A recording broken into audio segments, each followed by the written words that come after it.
In this video I'm going to show you how to hide best friends on Snapchat.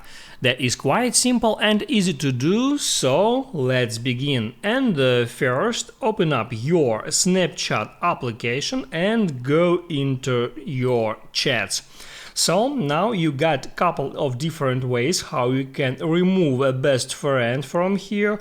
Let's say this guy is my best friend, and the first way to remove him from here is to hold down on that conversation name, hit add manage friendship and actually remove that person from my friends list. I can hit add remove friend, then hit add remove again, and now I have just removed that person from my friends and from that chats list as well.